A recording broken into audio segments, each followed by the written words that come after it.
noche nosotros queremos que la directora les va a comunicar el plan que tenemos en este lugar. So we moved the first day of school back to August the 24th, and we did this to be in line with what the Clark County School District is doing.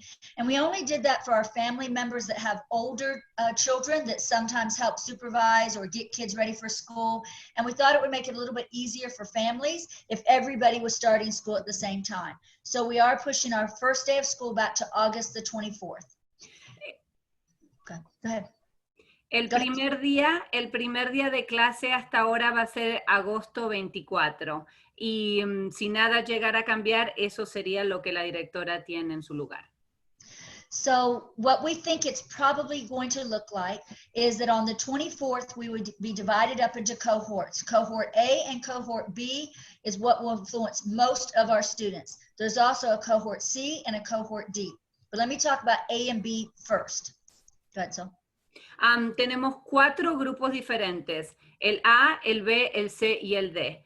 Hoy a la noche vamos a discutir, vamos a explicar un poquito cómo funciona cada grupo y si ustedes tienen alguna pregunta nos las hacen saber. So Cohort A would be the group of students that start on week 1. They will be in school Monday through Thursday, regular school hours, which is essentially about 7:50 to almost 3 o'clock for elementary, and from 8 o'clock to 2:45 for the middle school and high school students. And so they would report regular school day, and they will go to their classes Monday through Thursday. What will happen is elementary students will stay in their classroom. They will not go to specials. Specialists will push into their classroom and provide instruction for them there. We plan on making sure there are enough supplies that students will not have to share. We'll be reaching out to our community partners to try to make sure that every single child comes with them with their own amount of supplies. Before school starts, every single student will receive either a Chromebook or a laptop, and they will have their own individual computer that they will be working on. When they are at school, they will be present in the classroom, but some of what they do will also be on the computer, as so much of our curriculum is based on the computer.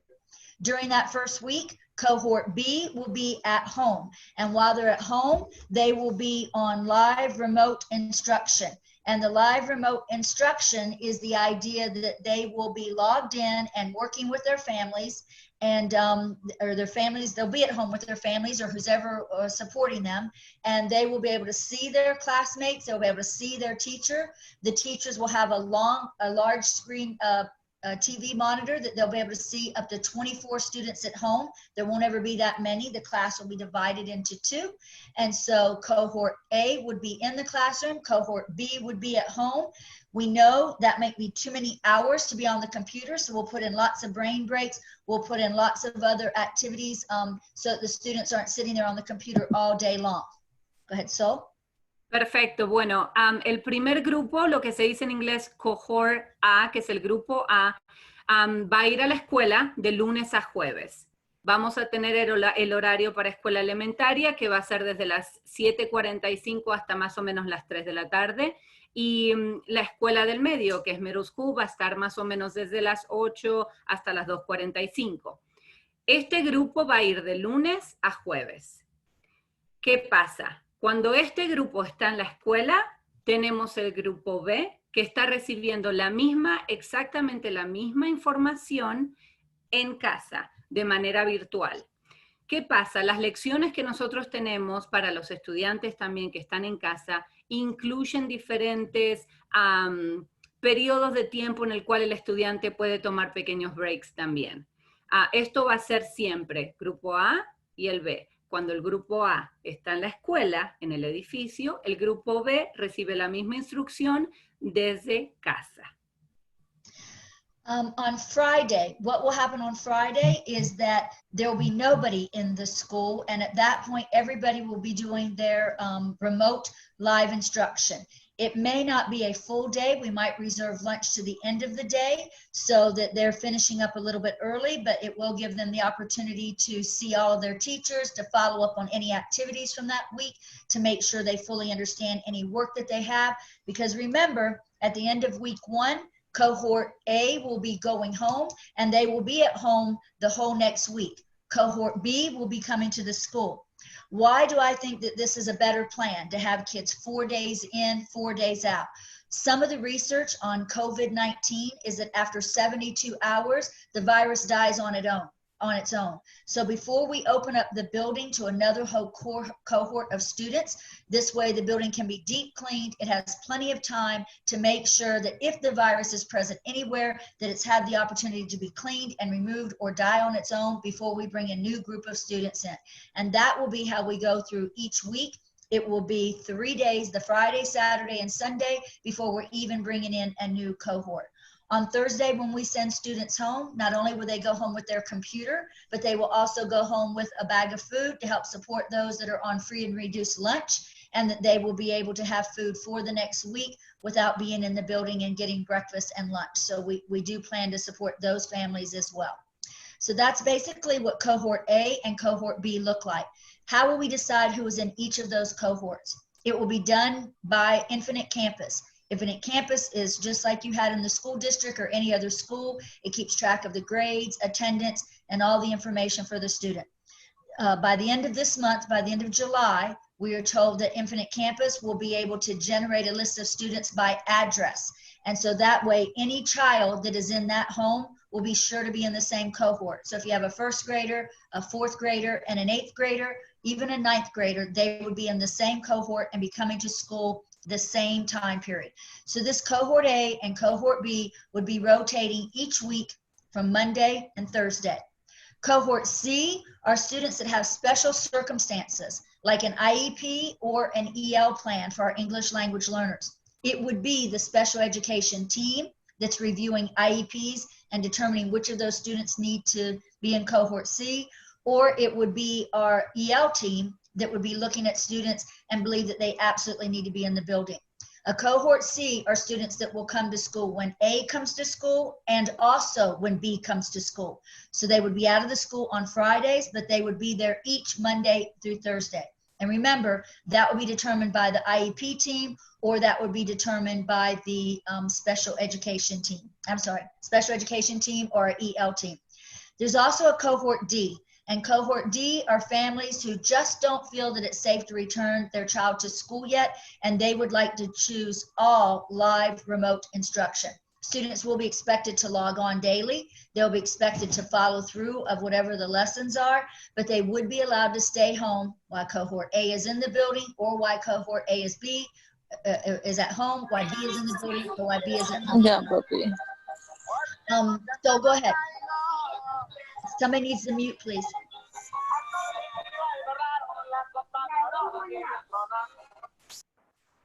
Bueno, como decía la directora, los viernes va a ser cuando todos los estudiantes están recibiendo educación en casa.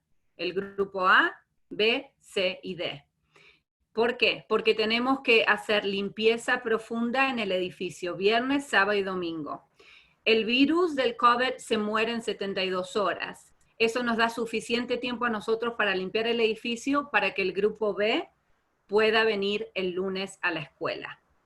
¿Qué pasa? Cuando el grupo A se va, nosotros les damos su comida para todo el resto de la semana, para que los estudiantes no tengan que preocuparse por eso. Nosotros les damos su almuerzo, su desayuno y se lo llevarían el jueves a la tarde. Hay otro grupo, que es el grupo C, que va a ser determinado si necesita educación especial, si necesita apoyo escolar porque habla inglés como segunda lengua. Entonces, ese grupo de alumnos va a ser determinado si tienen que ir a la escuela durante el grupo A, el B, continuamente. Los viernes, como dije, va a ser toda la educación desde casa. El grupo D es para todos los papás que deciden que quieren que sus hijos reciban toda la educación siempre desde casa.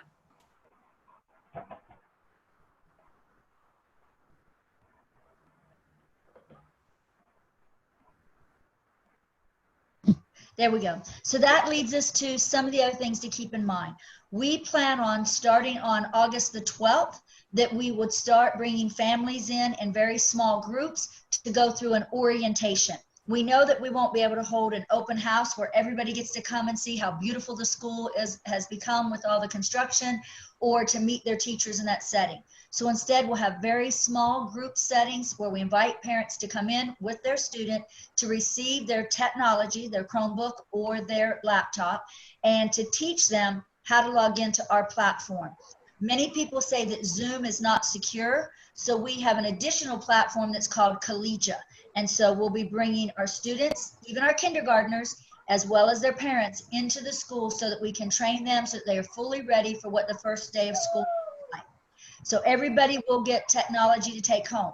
Everybody will be trained on how to log in, how to keep yourself safe, and what that looks like. We don't expect parents to have to do that. We know that was a problem that happened last March, and many families. Matter Academy, we feel, did an excellent job, and you probably could ask around and would hear that. But many other families really struggled because there wasn't a lot of instruction. So we plan on providing all of that instruction up front so that you will understand what is expected. We also plan for those students that are at home, a lot of their day will be on the computer. It will be like a regular school day virtually, but we'll plan lots of brain breaks, lots of engagement, lots of fun things, whether it's just taking a break and they're dancing or they're laughing or they're telling some sort of jokes, just so everybody gets that break away from the computer, but we can keep the instruction going most of the time. So. Algo que me gustaría también agregar, que no pude agregarlo anteriormente, es de la manera que los grupos también se van a determinar. Nosotros tenemos, lo que ustedes deben estar familiarizados también, que es Infinity Campus, que crea en base a los domicilios los grupos de estudiantes, lo que significa que si son 5 hermanos, esa familia va a ir al mismo grupo todas las semanas. Eso no lo mencioné anteriormente. Otra cosa es, el colegio va a proveer computadoras. La escuela se encarga de eso para todos. Estamos tratando que cuando, posiblemente para la segunda semana de agosto, podamos hacer reuniones familiares pequeñas, porque no podemos tener mucha gente en el mismo lugar a la misma vez, en la cual les explicaremos a los padres cómo utilizar las computadoras, para que también pueda ver la escuela, que está quedando hermosísima, y de esa manera también conocer a los maestros. Hold on. Am I muted? Okay, good. No, yeah, good. We'll go through some of the questions in the chat in just a minute, but a couple of them that I did see already is, how do I sign my child up for a cohort? That will be done randomly through the computer so that we don't end up with too many students in one cohort and too many in another. If there's for some reason why a family member can't make that particular cohort, then we can try during the orientation to see if there's any problems that we can resolve for those reasons. As far as Infinite Campus, you don't register for Infinite Campus. When you register for the school, we put all that information in Infinite Campus, and you'll have access to all of that when you come to the orientation, and you receive your child's codes for what they need in order to be able to log in. So do you want to answer those quickly?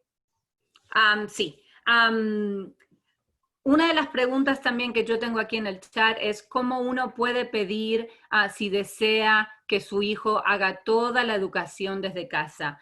No hay ningún problema, nosotros ahora vamos a poner los correos electrónicos y usted puede pedir que sus hijos formen parte de ese grupo. También hay muchas cosas, por ejemplo, que cuando decidimos quién va a estar en cada grupo, dependen también de situaciones especiales. Entonces, nos gustaría que ustedes también se comuniquen con nosotros para así de esa manera también nosotros los podríamos asistir. I see some parents asking, and this is a common question about, I want to choose Cohort D, will there be a problem? There isn't a problem, and what we're going to ask you to do is we'll make sure that we put the administration email addresses in the chat, and so we'll ask you to send an email, and then you also, many of you have already met our registrar, Anna, and so you can also reach out to Anna. But as long as you make sure that you go to one of the administrators and tell them about Cohort D, we will keep that information. The one thing I do want every parent to understand is Matter Academy is not a virtual education school. We've only been given permission by the governor to provide this type of education under the pandemic guidelines. So if and when they remove the restrictions about social distancing and remove the directions about no groups larger than 50, then your child would be expected to come back to school, or they would have to withdraw at that point, because we are not a distance education provider. This is special circumstances. And I promise you, we will do a great job at it. There's no doubt about that.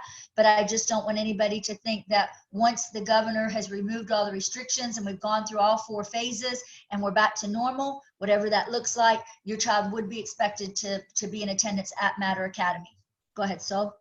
Algo que queremos aclarar es que Matter Academy no es una escuela que solo proporciona educación de manera virtual. Lo estamos haciendo ahora solamente porque por ley y porque el gobernador así lo dice, tenemos que ofrecerlo. Pero en el momento en el cual se levante y pasemos a diferentes fases, vamos a continuar teniendo educación como la tuvimos siempre, en la cual el alumno tiene que ir diariamente a la escuela. Si este fuera un problema para ustedes porque ustedes tienen miedo o no desean que sus hijos participen de esa manera, lamentablemente no van a poder participar de nuestra escuela, porque nuestra escuela es realmente un edificio como una familia, con niños, con estudiantes. Apenas el gobierno diga, o el Estado, que vamos a volver a las clases normalmente, volveremos así.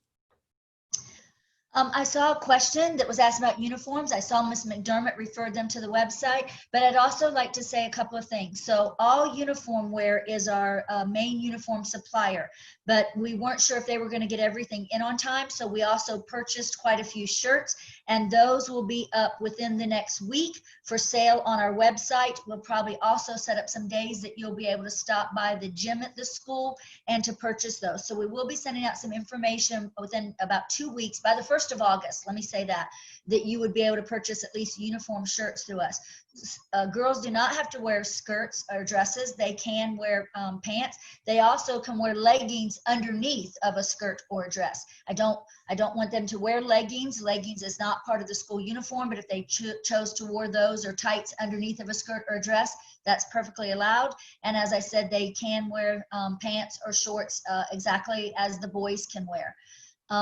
Also about uniforms, I wanted to tell you that for those students that are on live remote instruction at home, we are going to be asking those students to get up in the morning and to at least put on a Matter shirt. So it can be one of the collared shirts, or it can be a Spirit shirt. And a Spirit shirt is typically a t-shirt or a baseball style shirt.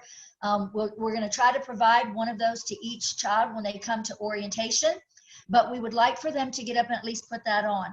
We've learned that students that have to get a little bit ready for school end up being more awake and more alert and more ready to recognize that this is school. I'm not just on the computer, but that I'm here and ready to learn. And so we will be asking that they, since it's at home, they can be a little bit more comfortable in a t-shirt. And I don't really care if they get on shorts or pants or what they have on, but just as long as the part that we see, it looks like they were ready for school at Matter Academy. Let me go on and talk about some of the other things that we're going to be providing at the school. And let me introduce somebody that I believe is on. I think I saw Daniela Stark. She is our office manager. Certainly somebody that will always be able to answer your questions and assist in any way. Daniela, are you there that they can see your face? I am. I'm right here. There we go. Everyone. How's everybody doing? Oh, it's your husband's name. I was like, why does it say Abel? Yes, sorry. That's okay. Yeah. Here. Hi everyone, excited to be part of the team, and I can't wait to, for everyone to come to school and make the best. Hola, buenas noches, soy Daniela, la office manager. Estoy muy emocionada de ser parte del equipo, no nada más de administración, pero también padre de familia. Muy emocionada de que regresemos a clase y sí, gracias. Okay, so let's talk about some of the other things. I think I've covered the cohorts. I just want to one more time remind you that Cohort D, this would be those families that have chosen to keep their child at home until all the restrictions have lifted. There's not a problem. Just make sure you send an email. We still would like for you to come to one of the orientations. We'll try to make sure that we put these in very small groups. So they'll be starting around August the 12th, and they'll go all the way up until we start school on the 24th. So you will get email information about that, but we would like for you to come in and to make sure that you understand our platform. It's not just Zoom, it's a little added security, and to pick up your technology. Cohort C will be decided by the special education team or the EL team. That's not chosen by parents. It's not chosen by me. Cohort C may also have some of the staff children involved. If they don't have supervision at home, they may be bringing their child to school with them, and they may be allowed to be in Cohort C. But that will certainly only be done in those circumstances. All right, let's talk about what else we have planned for school. Certainly safety and protection is the most important to us. And so we are looking at absolutely everything that we can about personal protection and what can we bring into the school. Just today, I was on the phone with a gentleman who's in the safety security business and was talking to him about some of these disinfectants that you can put in the classroom 30 minutes prior to the students arriving. It's designed to kill all the germs that are in the room, whether they're from flu, cold, or COVID-19. So those are some of the things that we're looking into. We have already ordered plastic shields for every single teacher so that the students will be able to see their face, and for every single student, kindergarten through second grade. Because we know for very young children and also for our English language learners, being able to see people move their lips is very important. So our kinder through second will wear the plastic shields, and then all of our teachers will have that. We will be having some face masks available to purchase on our website. There's some really cool Matter masks, Matter East, and it's got the night head on it. So we will be selling some of those. We will have the disposable types of masks to be able to give out on a daily basis when students forget their mask. I would suggest you start having your child wear a mask at home so that they do get comfortable with this and that they recognize all the reasons why we're asking them to do that. Go ahead, Sol, cover some of that. Bueno, quisiera cubrir varias cosas que la directora explicó. Primero y principal, quería decirles que sí es mandatorio que los estudiantes usen una máscara todo el día, empezando vamos a tener desde kinder hasta segundo. La escuela ha comprado esas máscaras que lo ven posiblemente en la pantalla, que son transparentes. ¿Por qué? Porque los niños ahora están aprendiendo a comunicarse, a leer. Entonces es muy importante que vean a la maestra con claridad. También vamos a tener máscaras de tercero hasta noveno, que son las comunes, las que siempre vemos que la gente obviamente usa diariamente. Nosotros realmente sugerimos que los padres tengan un grupo de utensilios que los niños tienen que traer todos los días, incluyendo las máscaras. Si llegara a pasar que se lo olvidaron o que algo pasó, nosotros siempre tenemos extras, pero sugerimos que siempre el estudiante tenga sus propios elementos. Otra cosa también importante es que los grupos van a ser muy reducidos, van a ser más o menos de 12 alumnos cada clase. Y es muy importante también que ustedes en casa vayan practicando con sus hijos lo que son las medidas de higiene, lavarse las manos, usar lo que es sanitizer, porque nosotros vamos a tener diferentes lugares en los cuales los alumnos pueden recurrir al sanitizer también, es parte de la rutina. Pero es importante que los padres también trabajen desde casa con eso. We also plan to do daily temperature checks. Some people say that it doesn't really matter because so many children are asymptomatic, but it is something that as long as we can do it quickly and timely, that we will certainly be trying to develop some of those types of patterns to get our children used to. We will be encouraging parents that if your child says that they're sick, that you would want to keep them home. We just want to make sure that then you are getting them tested or you're finding out, because we don't want children to continually stay at home if they're in a Cohort A or Cohort B. We'll also have these sanitizing stations all around the campus so they can continually sanitize their hands and to make sure that they're very careful what they're touching. We will try to run a school, at least for the first couple of months, that's pretty much paper-free, that so much will be done on the computer, that teachers will be handling very little paper, and anything that the students will be handling will be something that will go home with them and back to school with them, and that they will be maintaining as opposed to us collecting papers and things like that. Algo que quiero también aclarar es, vamos a estar tomando las temperaturas de todos los estudiantes desde el momento que llegan a la propiedad de la escuela. También la directora dice de que si es posible, si ustedes saben que sus hijos no se sienten bien, que por favor se queden en su casa. Porque ¿qué pasa? Si llegan a la escuela y tienen fiebre, no van a bajar del auto, van a tener que regresar a su casa. También ya les expliqué que vamos a tener estaciones para sanitizer, donde se pueden sanitar sus manos. Eso va a estar en todo el edificio. También vamos a tener todas las reglas de distancia, todo va a estar completamente cubierto. I want to make sure we answer all the questions that are in the chat. So let me just give you a little bit more information and then we'll go to that. We won't have a traditional open house. We will do these orientations where we ask people to come in. I would ask you to start collecting some school supplies and to make sure that your child has their own school supplies. We will also be giving them out. We're not going to want them to be sharing nor providing them when they come to school. So we will give them, you know, a pencil box or a container or something for them to keep with them each week and to also have at home. We'll provide some art supplies that they also will be able to work with when they go at home. These are uncharted waters. This is a very different time. And so we know communication will be the most important thing for what do you need and how can we assist you? How can we assist your child to make this as meaningful as we possibly can? None of us want it to be this way, but I think we have to navigate through this and figure out the best way to educate students. And I feel very prepared to do that. And I hope that you're feeling a little bit better about it and know that we will do everything we can to keep them happy, to keep them healthy, and to make sure that we're educating them as well.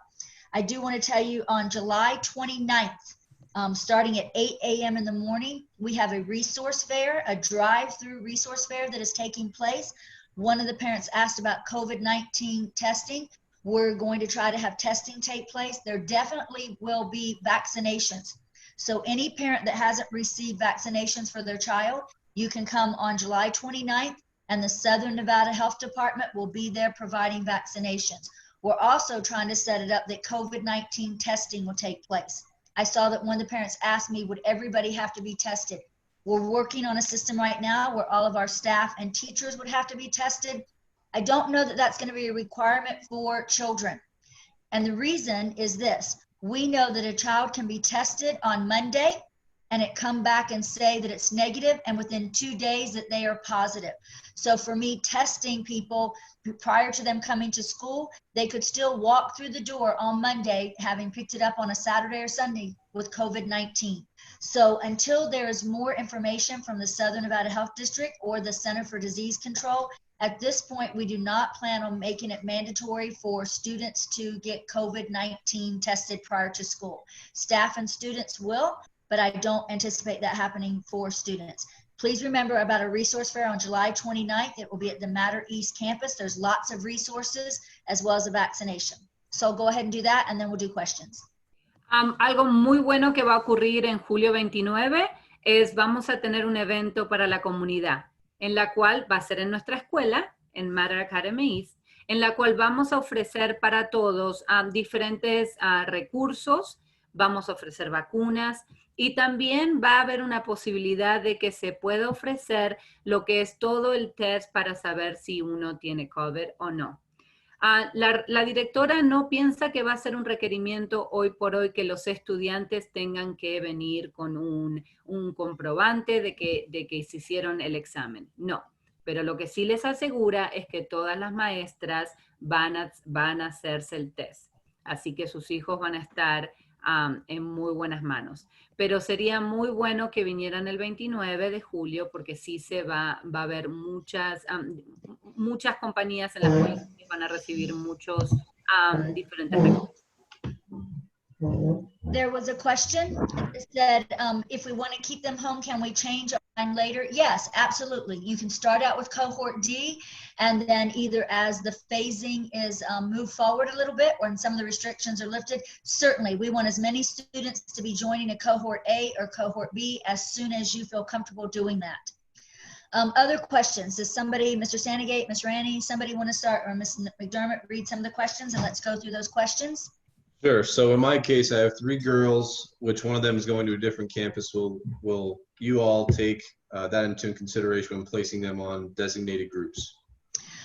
Yes. So again, it comes down to communication. So I'd say the best thing to do is if you need them all to be on the same cohort, so you're not driving one week and driving both weeks, then you can communicate with myself and Ms. Carbajal or Ms. Grana, whoever the other principal that you're working with, and then we'll try to make those adjustments where we can for sure.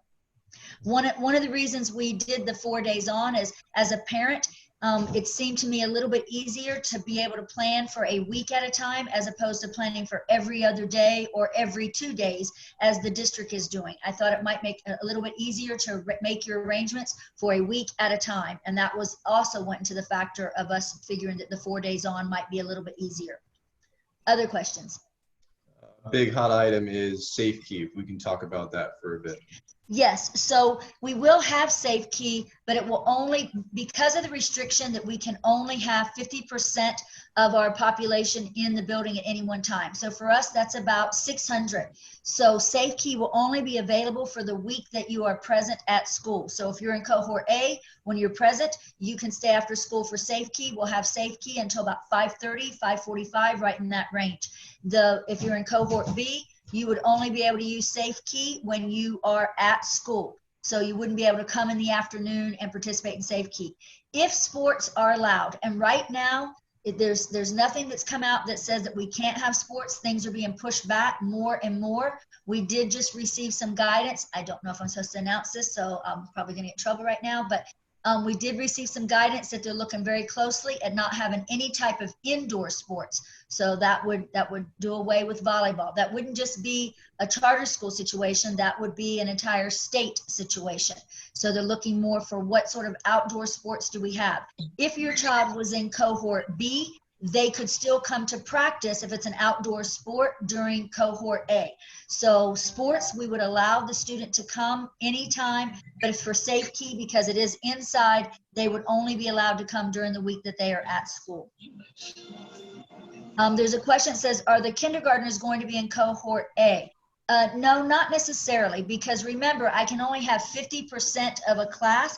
And so each of those classrooms, about 12 of those kids will be at home. So some will be in cohort A, some will be in cohort B. What will happen is we will be getting all of them in before school starts so that they know exactly what it looks like on day one, if they are in cohort B, of how to log on, how to see their class and to see their teacher. And so even kindergartners will be divided up into the 2 different cohorts. Other questions? Hi, I have a question. How will the electives work out if your kid is in, I think it's cohort D, at home, completely at home during the... So it would be the same way. Our elective teachers, for elementary, they'll be pushing in, but for middle and high school, the kids will be going to those classes. We feel like with over 20 acres and being able to do some staggered dismissal, that for our middle and high school kids, we'll be able to stagger them, the bell ringing and them actually moving out of their classes, and that they will have to go out, social distance, and wait and sort of move around the campus in that manner. Keep in mind that our middle school and high school classes, we only have 4 classes a day for them, but they run an hour-and-a-half long. And so there's plenty of time for them to be able to social distance and move into their next area and to be able to move safely. So they will go. So a student that's in cohort D, they would need to log on when the elective class takes place, and they would need to participate. So obviously if it's music, they would need to have a musical instrument at home. If it is art, we would want to make sure that the art teacher is keeping that in mind and has art projects and items and supplies that the student at home has already been provided with. If it is a science elective or a CTE elective, that they would have to be able to set up some simulations or some activities through the computer that the student would be able to engage. And I have to tell you, in my opinion, we've ordered these 50-inch monitors so that the students that are at home will easily be able to see the other students in the classroom. They'd even be able to possibly see what's going on the screen. So in some ways, for those kids at school, it'll be like their friends are on the TV. And for those kids that are at home, it'll be almost like watching the class on TV, because our teachers will have cameras and a swivel microphone that allow them to move around the room, to be able to use the whiteboard, to be able to use all their curriculum curriculum as if the child was actually sitting in front of them. So even with our electives, they should be able to fully participate at home. The only area I see a problem would be something like physical education, where at that point in time, the student would be told, okay, so for the next 45 minutes, we want you to engage in some sort of physical activity. So turn on the music, you need to dance, you need to run in place, you need to jump rope, you need to get your heart rate up just like our kids in PE are going to do. But other than that, they should be able to participate. Other questions? How about, there's quite a few questions in Spanish in the chat. So are there some of those that you need me to respond to or no? Yeah, I was able to respond, but is it okay if I go over the safe key situation? Yes, Because, yes, okay. yes. Algo que la directora explicó es qué es lo que va a pasar, como nosotros siempre ofrecimos programas después de la escuela para los papás que trabajan hasta tarde. ¿Qué pasa? Como tenemos el grupo A y el grupo B y el grupo C, estos grupos, si a su hijo le toca de lunes a jueves en el grupo A, puede recibir Safe Key. A la siguiente semana, cuando el grupo B está en el edificio, también puede recibir Safe Key. ¿Qué pasa? Safe Key es en una zona cerrada, entonces no podemos tener grupos muy grandes de niños. Entonces, solo los estudiantes que están en un grupo en el edificio son los que se pueden quedar en Safe Key. Algo más que también habló la directora fue con todos los temas del deporte. Los deportes todavía no sabemos bien cómo va a ser, no por nosotros, sino porque el Estado todavía de Nevada no ha decidido bien cómo va a ser ese tema. Hay muchas veces que los estudiantes se quedan después de clase para participar en esas actividades, pero todavía no sabemos muy bien cómo va a pasar. Thank you, Ms. Farless. No problem. I see one of the questions is asking about will the elementary students and the high school students be sharing the same bathroom? So the answer to that is not most of the time. We have restrooms that are in the gym, and there'll be very few classes other than possibly when they go to PE, but even with all the acreage that we have, I would probably reserve that bathroom for my middle and high school students. It's possible because there are some middle school classes that will be taking place in the main building, but we would always be asking our teachers in that building, since they know it's primarily elementary, that they are closely monitoring when students leave the classroom. We'll have to be doing that anyway because of COVID-19. We can't afford for kids to be able to congregate in the hallway or to really just be roaming around. So there'll be tremendous monitoring of who's going into a restroom and how many people are in the restroom and things like that. It's one of the good things, if there's ever anything good that could come out of a pandemic, but it's forcing every single school principal and school leader to think about safety in all areas. And so I don't think that that would be an area of concern. Our middle and high school students are primarily going to be in the portables for the first year. Their big building will be starting construction in August, and they will have a big brand new building that sort of looks like Matter Mountain Vista or Matter Bonanza that will be opening year 2. And then there's another building that will be opening between year 3 and 4 that will be our high school building. And so there should be plenty of room and plenty of restrooms and facilities to keep the kids separated. Other questions? Hi, I'm sorry. I want to apologize. I came a little late to the Zoom meeting. I have I'm really worried. I actually work on the school district, so the same schedule that my kids will, they're gonna have, that's the same schedule I'm gonna have. Both of them are gonna be elementary school. I have a question about how they're gonna work with the groups. Are they gonna have siblings going to the same group, or? Yes. That's something that I'm really kind of like, oh, I'm stressing it. I'm stressing it out right now. And, no, and I don't want you to stress about that. Let me answer that one. So we won't be doing the dividing. The state is actually working on Infinite Campus, being able to do divisions by addresses. If not, we'll let them make the division the best they can, and then we'll go back in and double check that. But we are going to make sure that any child from any home, whether it's a kindergartner all the way up to a 9th grader, that they will be in the same cohort. The only problem that might come up is if you had a student on an IEP that we determined needed to be in Cohort C, and so that child would need to be coming 8 days out of 10, and the other child may not. But that's the only time there would be a division between students in a cohort. Families will be kept together. Okay, thank you. You had another question, I thought, too. Was there one more? No. I have. Sorry, no. No? Okay. And I don't want you to stress out. Trust me, I've already stressed out enough for all of us. And now I finally reached a point where I went, this isn't forever. This is for now. And I have to tell you, and I'm not criticizing the district. I've worked for the district for 28 years. We just did it better. And if you talk to some of our Matter families, you probably already have. That's probably why you chose us. We did it last year. We were ready to roll on Tuesday. The governor closed us down on Sunday. Tuesday morning, our teachers had trainings and we were ready to roll. And we did. And we were very, very pleased with the results. We even went through summer school the month of June and had over 400 students that were participating. So I don't want you to stress. I want you to feel confident. I've been doing this for 36 years. I was just waiting for a pandemic to prove my stuff. Right? I know, Ms. Perlis. Thank you so much. And something I wanted to mention is my kids used to go to the Matter Academy of Las Vegas, and I'm returning them to the It's Matter. So thank you so much. No, thank you. Please don't stress. Okay. Thank Other you. questions? I have a question. Okay, so what if the kids already picked their elective, and my daughter's elective is music? How is that going to? Are they going to provide the instruments? What's going to happen to all the electives?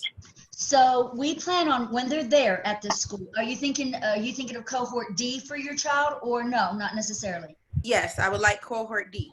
Okay, so what will happen, and you need to make sure you email us and tell us that. So there are some things that are going to have to be done in advance. Mr. Workman, who is our music teacher, what he would need to do is to help you get set up on a rental agreement. If you need help with that, we'll do that. But I know there's a music shop, I think it's Family Music, I don't even know what the name of it is right now, but a rental agreement. I do the same thing with my son. And so that your child does have their instrument at home. We're going to have to do that for most of our music classes anyway, because I obviously can't have kids sharing musical instruments during this time period. So that is stuff, as I mentioned before, we're going to have orientation starting on the 12th. And then what will happen is all of those things have to be worked out where we help your child get a musical instrument that they're not only have at home, but when they do come to school. If they're staying in Cohort D, that then it'll be at home, and so that they can participate when music class. So here's the way I see it. Music class starts, your child is logged in, Mr. Workman has on his swivel microphone and the camera is following him around the room. He's conducting that class, and your child is participating at home with whatever's going on. It's not going to sound the same, obviously, because the sound will be a little bit different, but she'll still be able to hear, or he'll be able to hear the students in the classroom, be able to see what's going on in the classroom, and Mr. Workman will be able to see your child and hear your child. So for what we're going through, we still feel that they'll be able to participate fully.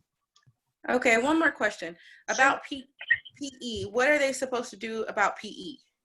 So for PE, I'm going to try my best to let them have it. As I said, I've got 20 acres there. I have a gym. We even have a multi-purpose room. What used to be the church's sanctuary, we're turning that into a multi-purpose room. So I have about as much property and real estate there as any school that you'd ever find. So my hope is that when the bell rings, that they can social distance their way out there, and then they will have to find physical activity where they are not sharing items. And so it might be, relay races. It might be some of the old things you would have done at a field day when they're, hopping in a sack or doing some things, but they have to be very much individualized. We do think kids that come to school are going to need to get out of the building. Kids that stay at home, we'll be telling them during that time period that this is what we're going to do, so you can shut your computer for the next 45 minutes, and I want you to dance or sing or run around the house or go outside, make sure that they're getting some physical activity as well. So we're working closely already with our teachers. Our teachers have been working with instructional coaches to already get set up for what this looks like. I know it won't be perfect, but I know that we'll all be able to figure it out together, and that things like that, kids at school will be able to get some physical activity.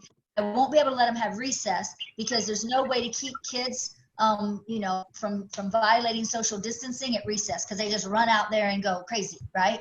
But PE is controlled. I have a very experienced PE teacher. Even my middle high school are all very experienced teachers. And so I'm not worried about what happens in PE, but it's the recess that I won't be able to allow. They're going to eat in the classrooms, both breakfast and lunch, and then they won't be allowed just like that freedom to go out there and run and tag each other and grab each other and, try to kiss each other, whatever crazy stuff kids do during recess. I meant the little ones.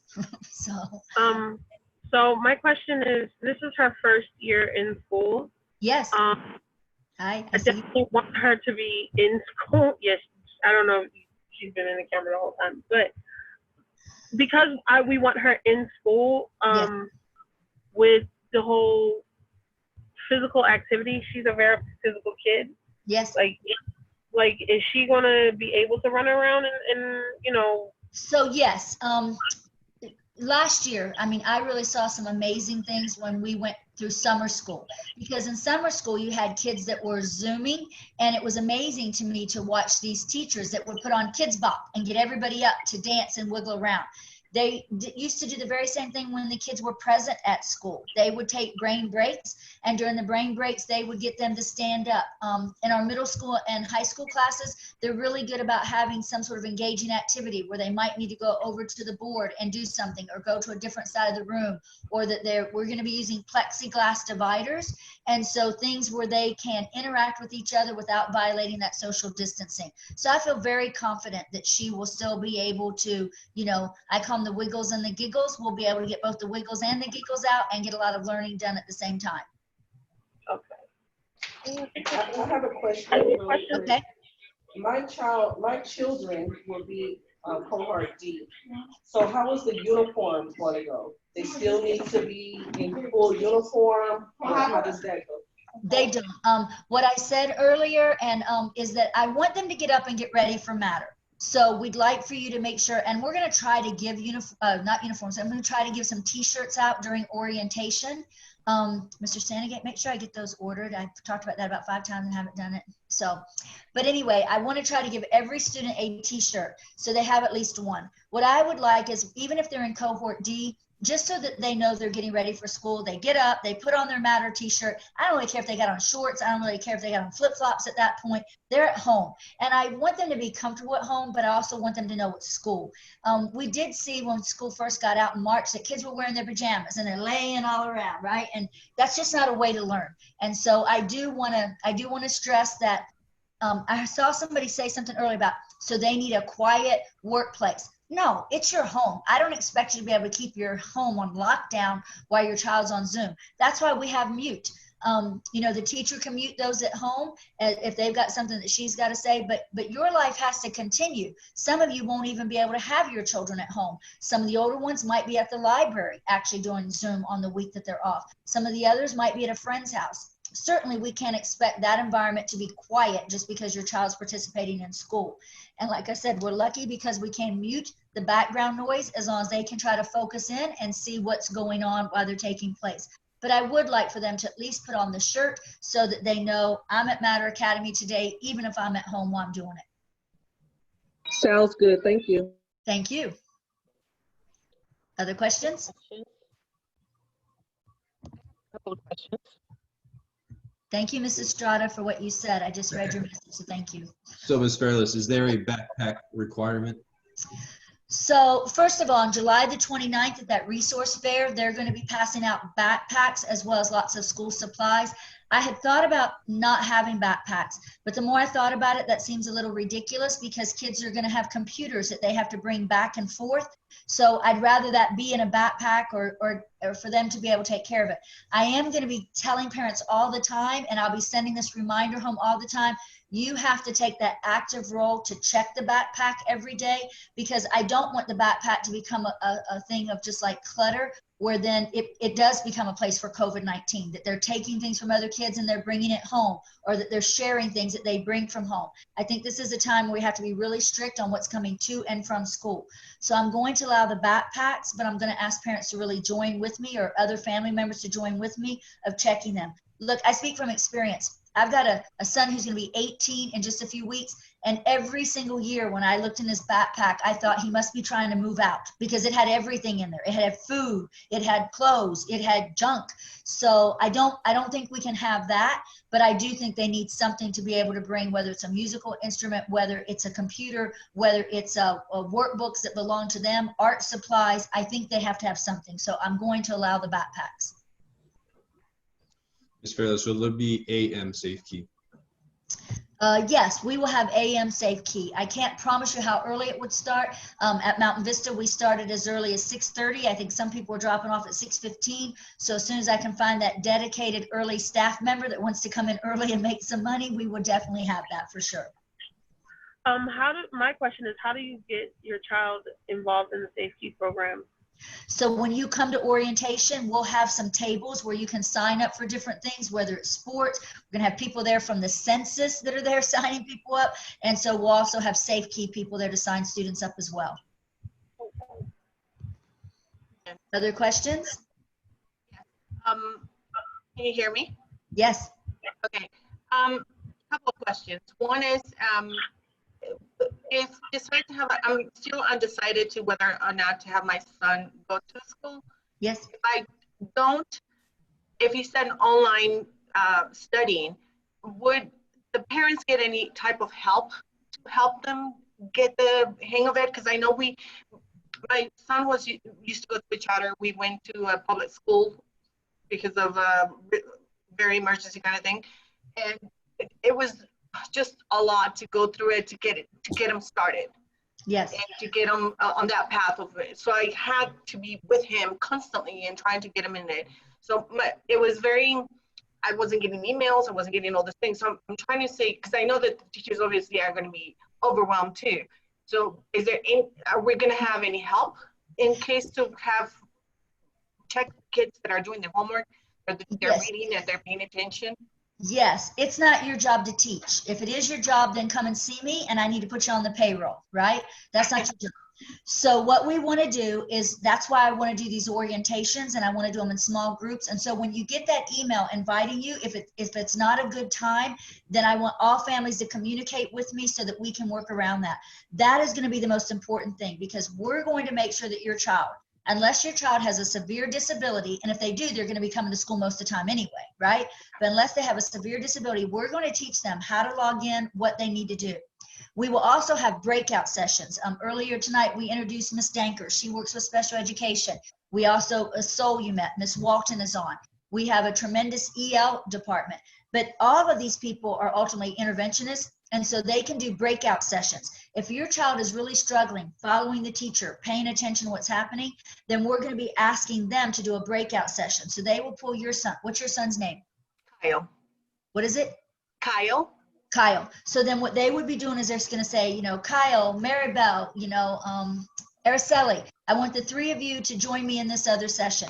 And they will pull a small group, just as they would if they were in school, and say, okay, tell me what you don't understand about what we're doing. And they're going to walk them through that, and they're going to try to help them be successful. If for those kids that are still really struggling, then we're probably going to reach out to the parent and say, this isn't working. So what can we do? Maybe that's a child, then we do have to move to Cohort C or something, because it is a struggle for some students. My son had severe ADD, so things that were online were very challenging. And even when his senior year, they went to whatever it was the Clark County School District thought they were doing, he really struggled with that whole thing. And so it really motivated me that we've got to be more helpful and more involved. My big thing is I've been texting the state superintendent and people that know the governor, and I'm saying, if they decide to go full Zoom, they have to let teachers come to work, because that was one of the biggest problems. We didn't have our resources. We didn't have the technology that we needed to make it work. And I really want that to happen this time. But the number one key to tell you is communication. If you're struggling, he's struggling, you have to reach out. So I'm going to ask them right now in the chat to put my cell phone number. You certainly can text me, but you can also call me. I've said this, and I think a lot of people don't believe this because principals don't normally do this, right?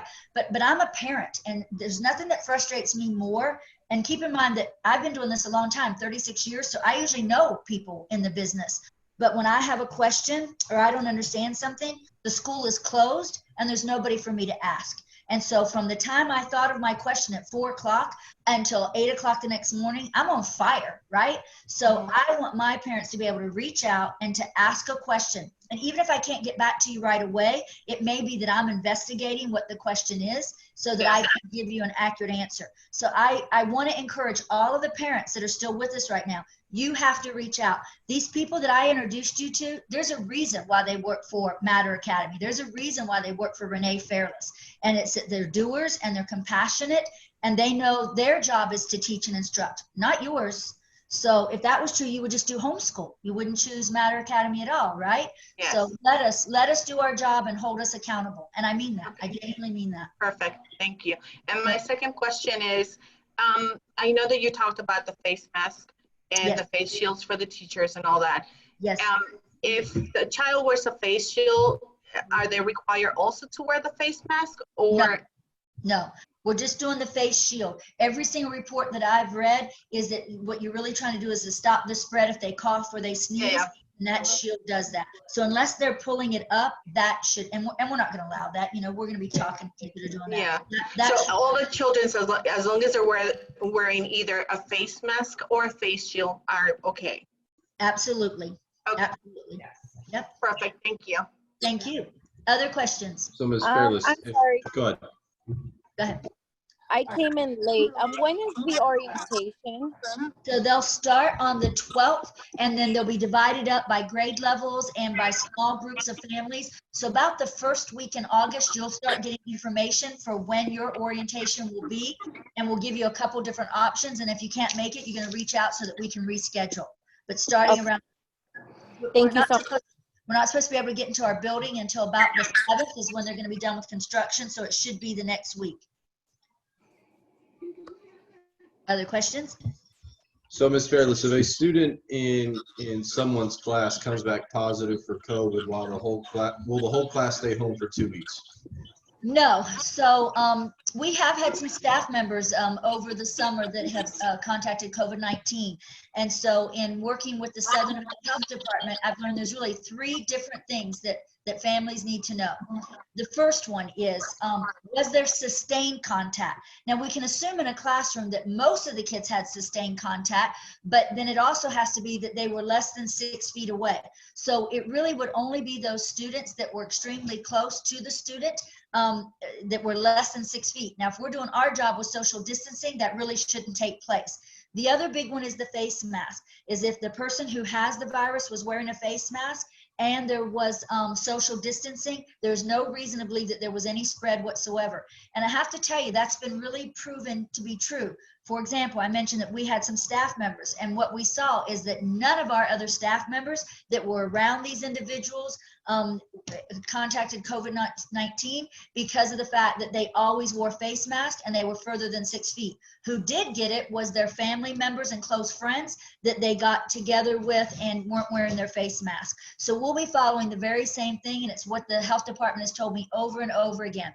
You only have to quarantine if you were closer than 6 feet and the other person did not have on a face mask. Then we know that you were potentially exposed. But if those 2 conditions aren't there, then you don't have to worry about being quarantined. And the health department will tell you the same thing. If you call them, if you say, I'm pretty sure I was exposed, and you say they didn't have on a face mask, they were less than six feet, they're going to say you need to quarantine. If you say, oh no, I always had on my face mask, they always had on their face mask, we were at least 10 feet apart, they will tell you that the likelihood of you being exposed, they just haven't seen it yet. Okay? Other questions? I know you're going to enjoy answering this one, Ms. Fairless. Uh-oh. Do you guys have a program that compares to GATE? Yes. So a couple of things.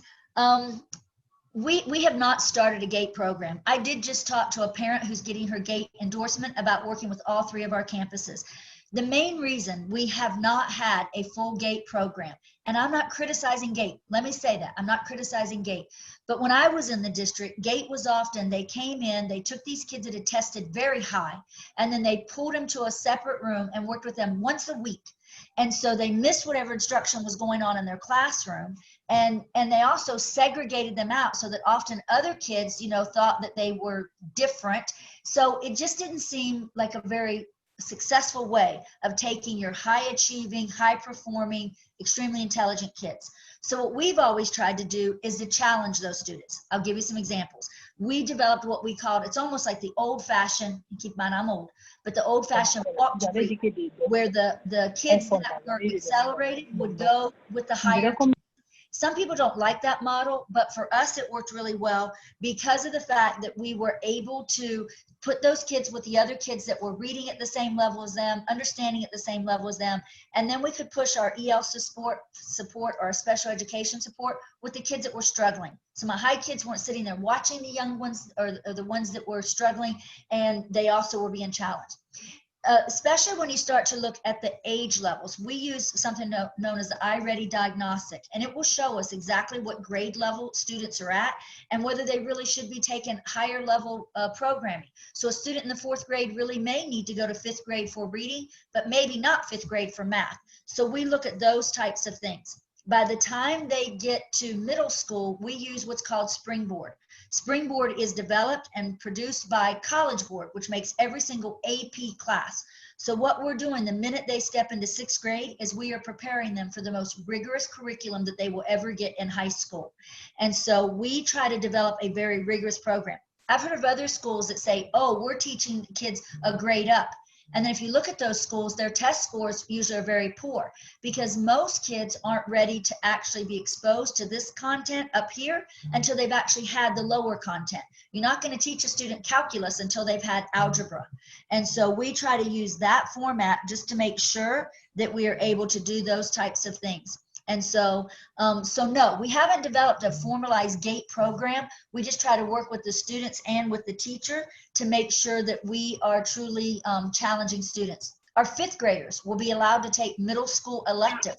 That's one of the things that they're going to be doing this year. So even our 5th graders will be taking some classes that usually are reserved only for those kids that are truly in middle school. So I feel like we're always looking for what's the next level. However, because I keep getting asked this question, I am in conversation with somebody of possibly developing the program between all 3 campuses. And I promise you, the first time I see that need, that I'm not meeting the needs of the students, then we'll move in that direction. Other questions?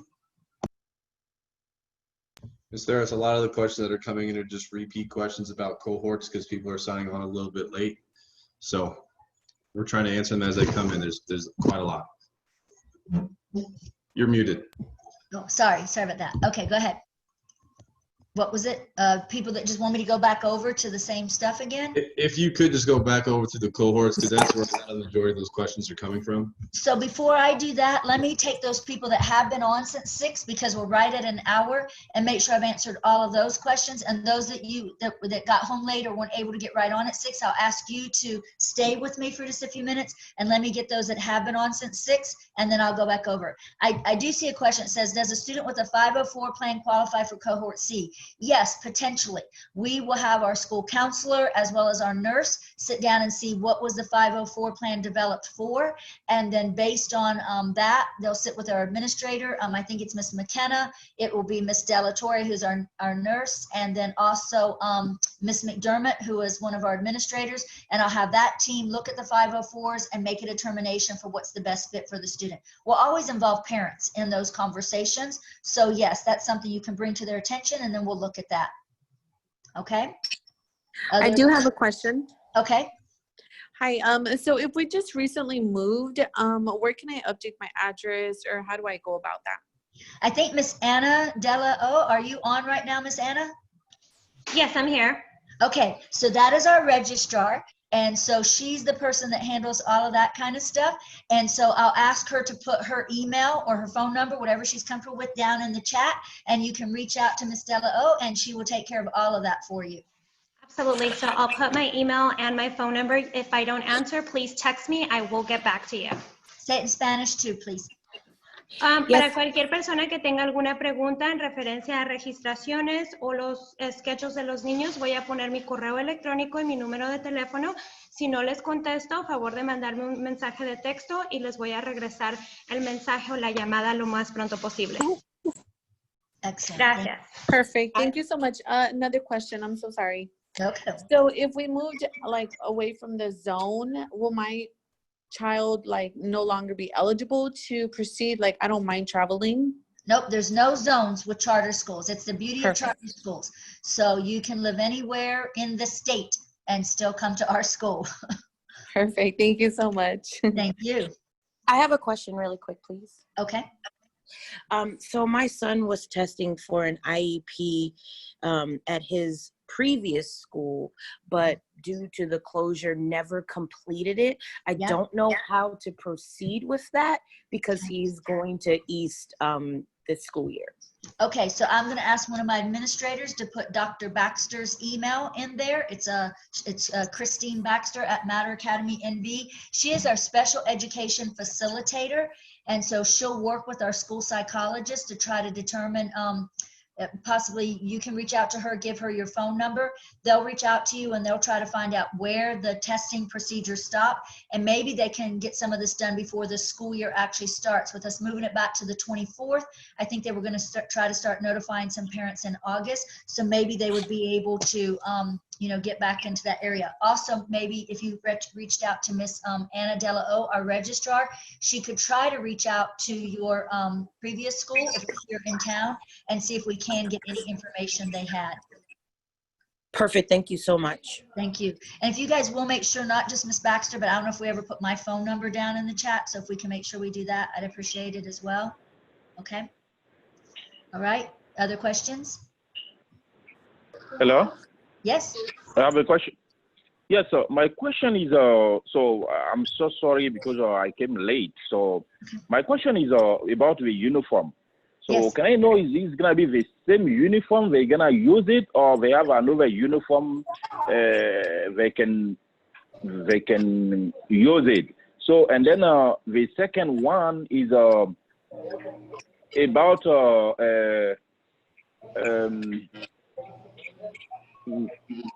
I want to know if they can use another uniform to go to school.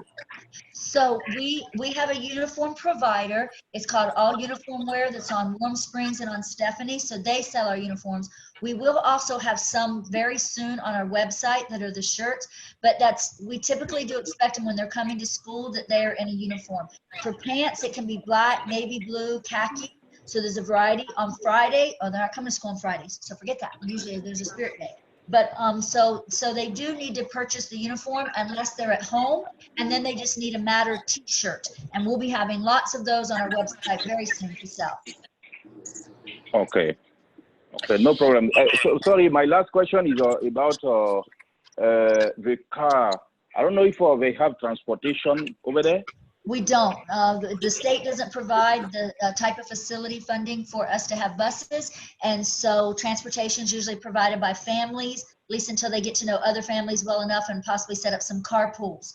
But it is that there aren't any buses for Matter Academy. Okay, thank you so much. Thank you so much. I have another question. I just realized. So originally, you guys were going to have pre-K, and my son has been rerouted to Bonanza.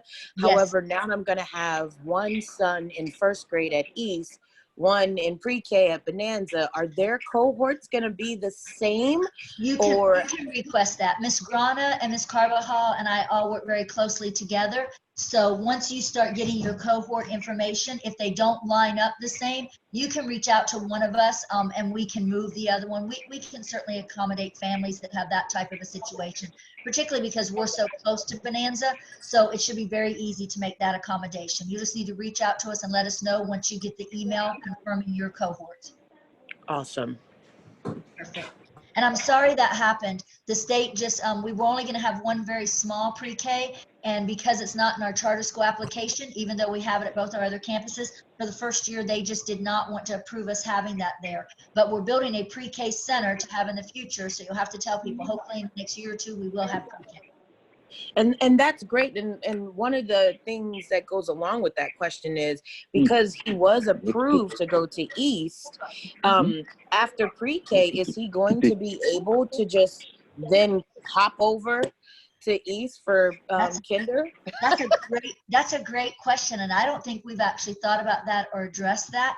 But if you keep your other child at East, it would be very easy because then your child would have sibling priority. And when they have a sibling in the school, then they automatically go to the top of the list, right, Miss Della? Oh, I'm saying that right?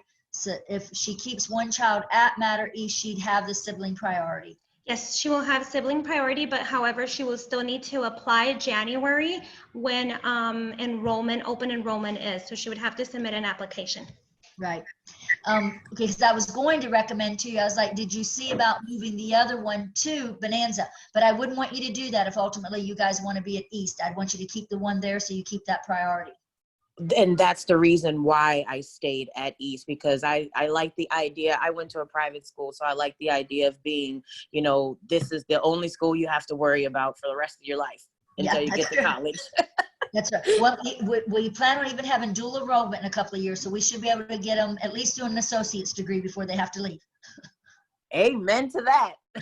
There we go.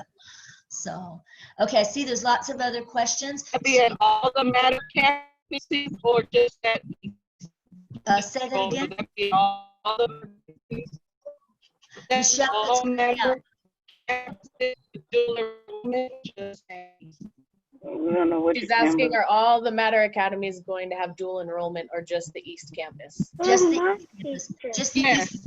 It'll take us about 2 years, and then we will have that for our juniors and our seniors, as well as we're developing our CTE programs. Other questions? I see, oh, that she's answering that, never mind. Other questions? It says, where are the students going to meet their teachers? When we do the orientations, we will have them come into their classrooms and get to meet their teacher. Keep in mind, we'll only be doing about a quarter of the class at a time, so parents are welcome at the same time. So they'll get to come in, meet their teacher, see where their desk will be when they come to school, or if they're going to be in Cohort D and they're going to be home, they'd at least be able to get their technology, learn how to log into the platforms, and meet their teacher and kind of see what their school looks like, so when they're ready to come back. It says, when will the school list be provided? That is on our website, but we also plan to supply as many of the supplies as we possibly can when school starts. Are there any, what I wanted to do is for those that have been on since 6, it's we're at an hour and 15 minutes. If you don't have any questions, if you want to go ahead and exit our Zoom for tonight, then those that joined late that still have questions, if you'll stay on, I'll go back over what the cohorts look like, and then those others could go ahead and get off if they'd like to. If you want to stay, you're more than welcome to stay with me. I kind of miss having kids and family around, so it's perfect. But if not, please have a good night. Thank you for joining. Anna, would you translate that part for me? Yes, I will. Le estamos diciendo a los padres que si se unieron a nosotros desde las 6 de la tarde y si ya no tienen más preguntas, y por favor le dan espacio para que la demás gente pueda unirse o para que pueda hacer preguntas en referente a los schedules o a los cohortes que van a tener ahora para la entrada de escuela. Okay, and if they join late, I'm just going to go through the cohorts again super fast, okay? Si se unieron tarde, va a repasar la información súper rápido para que todas puedan oírlo. So the cohorts will start out, this is assuming that we're under the same conditions that we have right now from the governor, where we have to practice social distancing and you can't have any more than 50% of your capacity within your building. So if that happens, Cohort A will start on August the 24th, and they will be in the building Monday through Thursday, a regular school day, whether they're a kindergartner all the way up through 9th grade. We don't hope to have, children in the same family will be in the same cohort. It will be assigned right after the 1st of August by computer generated. You'll get that information in an email. And then if for any reason your children ended up in 2 different cohorts, you're going to call so that we can get that straightened out. Cohort A on Thursday afternoon will be leaving the school with food for the next week if they are on free and reduced lunch. And so for those individuals, then they will be spending the next week, the second week at school, at home with live remote instruction. So they will not be participating in that area. Cohort B will not be starting school until the second week of school. What's that exact date, Danielle, so I can start saying that? That second week starts on, let me see if I can find it. That would be the 31st. So Cohort B, their first day that would be actual in-person school would start on August the 31st. They will then come to the building. They will spend 4 days in the building. They will leave on Thursday afternoon with a bag of food to go home for the next week. On Fridays, everybody will log in for live remote instruction. So everybody will be at home and will be logging in. We plan on A and B for these cohorts to be running just as if they are there, whether they are there or if they're at home. If they're at home, we will be telling them when it's time to take a break for lunch, when it's time to take a break for a snack, and also when to get up and just get some exercise and get away from the computer, and we'll be trying to provide some activities for them. Cohort C will be for students who have an IEP, or for students that because of they need to continue with their English language development, those students may be asked to be in school both weeks, A and B weeks, and so therefore they'd be in school a total of 8 days out of 10. Parents won't make that decision. I won't make that decision. That will be based on the special education team and the EL team. And then Cohort D are those families that want their student to stay at home, all live remote instruction via Zoom. We still would need them to come in for an orientation, and they'd come in during the orientation so that they could learn how to log in and that type of, and to pick up their technology, but they would be able to stay home as long as we are under the conditions that we're under from the governor.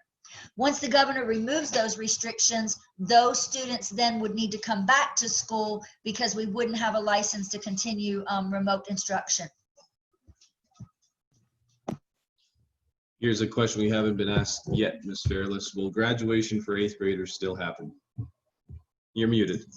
There you go. That's such a great question. Am I unmuted now? You are. You're good now. Okay, that's such a great question, and it's been one I've been reluctant to cancel because I want it to happen so desperately. Hang on, I got a little dog problem happening, so hold on. My son's trying. Okay, I've been reluctant to cancel that because I want to see those kids and I want to celebrate those kids. Obviously, if the governor keeps the same restrictions and I don't see them lifting anytime soon, it will be hard for us to do that because we would have more than 50 people in one place. We had over 125 students plus their parents and plus our staff, and we had planned on having both Mount Vista and Mater Bonanza celebrate together. So I'm not optimistic right now. I'm really not, but I have been reluctant to say that. I'm going to work with those two principals and to see what we could possibly do. If he doesn't change the orders and we're under the orders now, is there a way to social distance? Is there a way to celebrate these students? I was so excited about having a big celebration in the Mater East Gym. I just thought that was a way to sort of finalize their years at those two Maters and sort of the beginning of the new Mater, even if they weren't going to be going to that school. But I honestly don't have a solid answer because I just don't want to cancel it, but I know it's probably coming, and I'll be looking for any suggestions of what parents think we can do.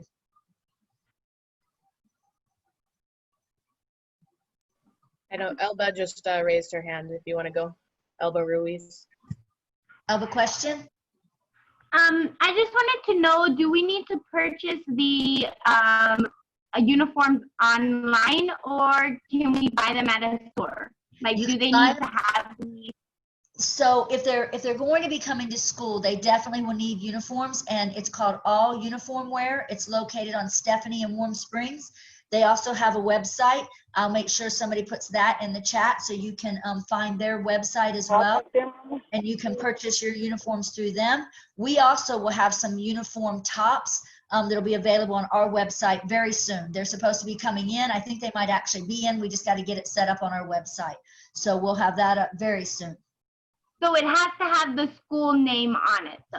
It does. And I don't know if these parents are on. There were some parents that had purchased some shirts elsewhere, and I had said that All Uniform Wear would monogram them. They're being a little bit reluctant to do that. So if you've already done that, you'll need to reach out and send me an email or a text message with your name in it so I can let them know, and they'll create a list, and then I can send those families over. Okay, thank you. Thank you.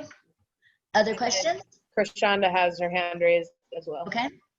So yeah, they have to have the uniform. They have to have the... Can you hear me? I can. Hey, Hi. Miss Fairless, how you doing, honey? Good. It's good to see you. It's good to see you as well. I got a lot of sun here, so work with me here. Just don't be driving. I don't need you getting in and out. I know. I'm parked right now. Okay, good. Good. First of all, how you guys doing? You guys look good. Hey. I miss y'all faces. We miss yours and your kids. We do. Right? Because, you know, I'm deep with them. I know. I know. So are you coming to Matter East? Are the kids all coming to Matter East? They are all signed up. Everybody's ready for Matter East. But I did have a question as to, I thought I heard you say all, like for me, all three had to go to the same cohort. So what if I had one that wanted to go to a different one? Do they have to be in all three? Well, it's going to be generated computer wise. So, and we did that. So, because most people don't want to be driving around all the time. They're not like you, right? So, they don't have a nice little, Challenger, whatever that car is to drive around. My Charger. So with that being said, we're trying to make it as easy on families as we can. But if there's a reason why one of your children wants to be in a different cohort, I'm not saying that wouldn't happen. What I wouldn't want to have is a bunch of kids go, oh, all my friends are in cohort A, I got to switch. Right. So we wouldn't want that to happen. Oh, I see some of my boys right there right now.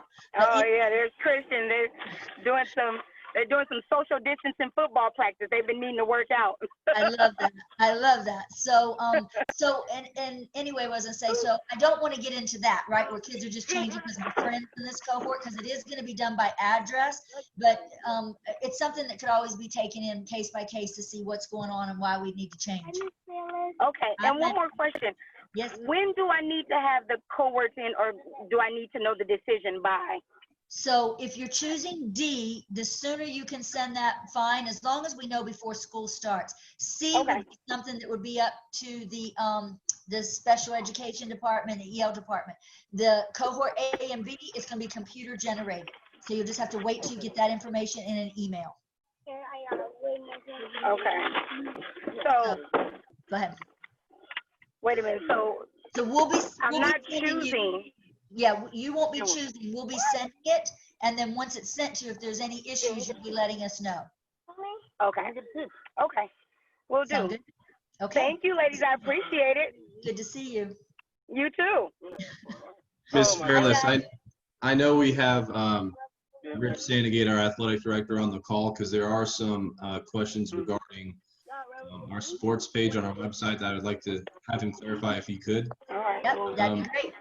Rich, are you on still? Yes, I am.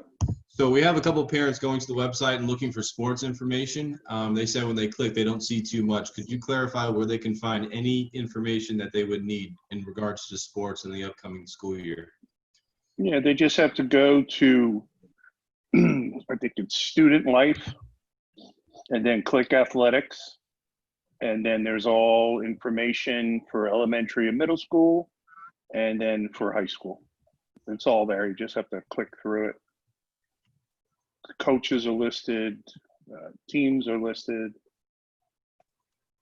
So, and then if there's any other questions, you can just email me.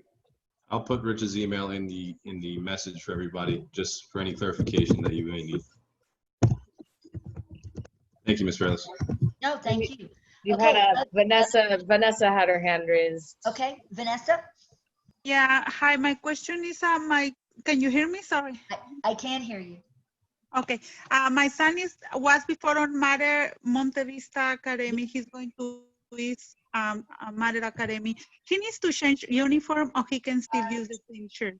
He'll have to change. He'll have to buy some East. If for any reason that's a problem, I'd want you to reach out to our school counselor or even to me, because I know that's a hardship when you bought uniforms and then you switch schools, and I don't want that hardship to be there. So if we need to help in any way, just let us know. But it isn't the same uniform. It's different uniforms. We're Knights. We're no longer Mustangs. We're Knights.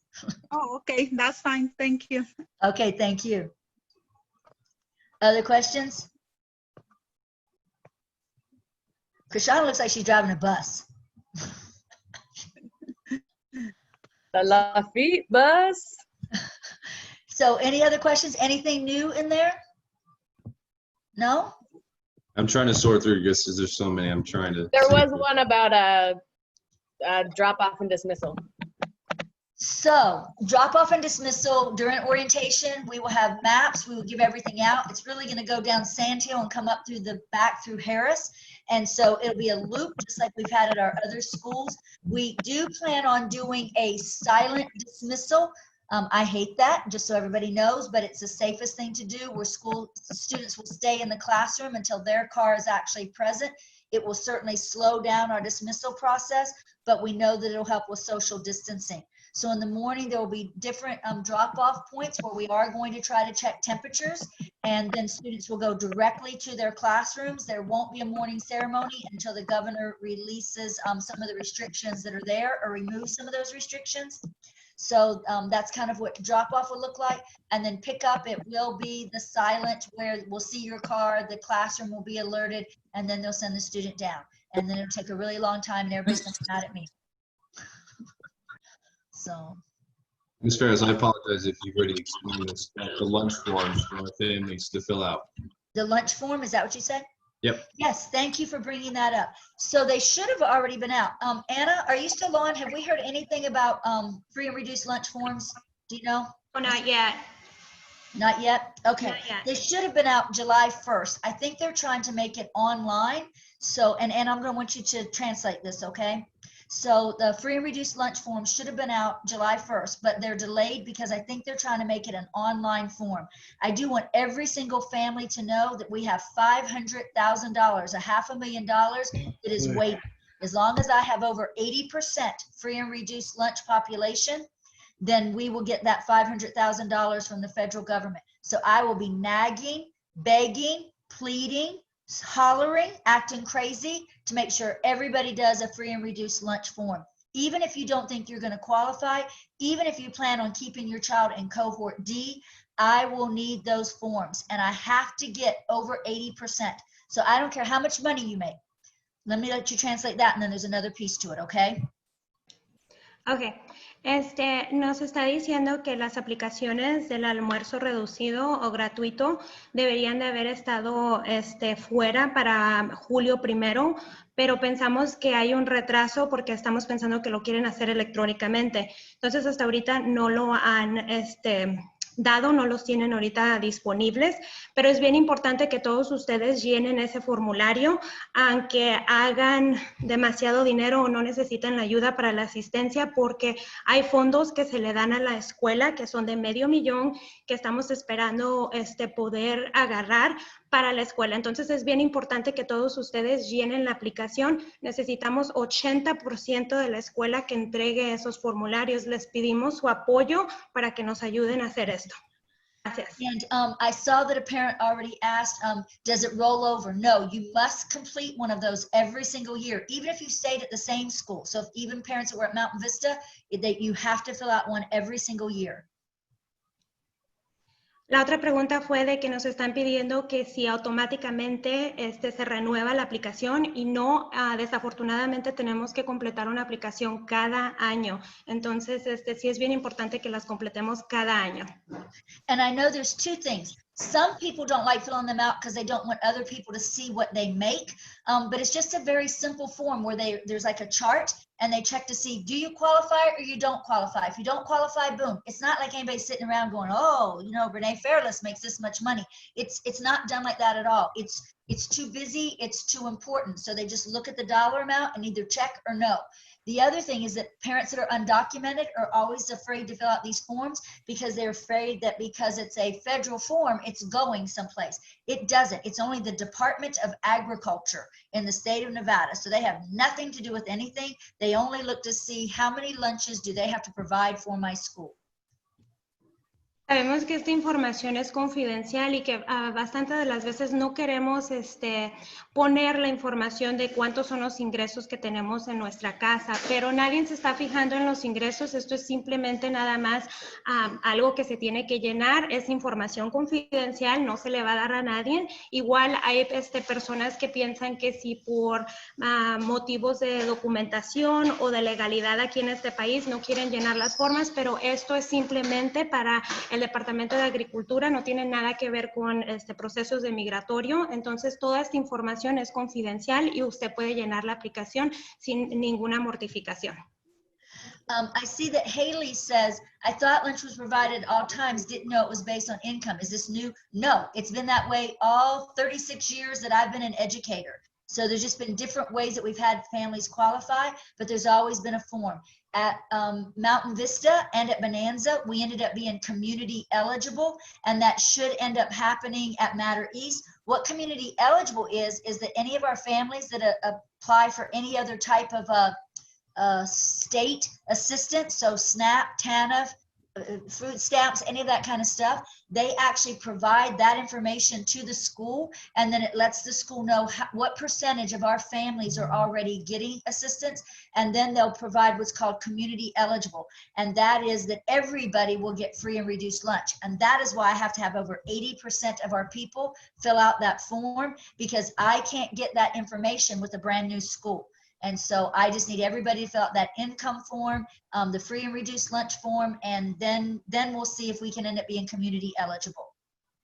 Go ahead, Anna, answer that one. Ok, entonces nos estaban preguntando de que si van a ver los desayunos y los almuerzos gratuitos. Es importante que nosotros recibamos esas aplicaciones, porque si llegamos a tener lo suficiente de aplicaciones, nos van a dar el desayuno y el almuerzo gratuito para toda la escuela. Entonces, no nada más para los niños que califican. Entonces, sí es bien importante de que los llenen para que nosotros podamos calificar como un servicio comunitario. Entonces, la mayoría de las veces la gente que tiene ayuda del gobierno, como estampillas o ese tipo de asistencia del gobierno, nos ayuda para poder calificar, y esa es la información que se transmite junto con esas agencias. A couple other things that I saw is, once again, you don't have to sign up for the cohorts. We'll be assigning them. If there's any problem, you'll reach out. We'll see what we can do to accommodate. The other thing is that Dr. Baxter's email should already be in the chat. So if you join late, if you look for Dr. Christine Baxter, she's our special education facilitator, and you can get her information about IEPs. Are there any other questions in Spanish in the chat, Anna, that we should respond to? Or I see there's 5 new messages. So Mr. Sandegate, while she's looking for that, is there some I haven't covered?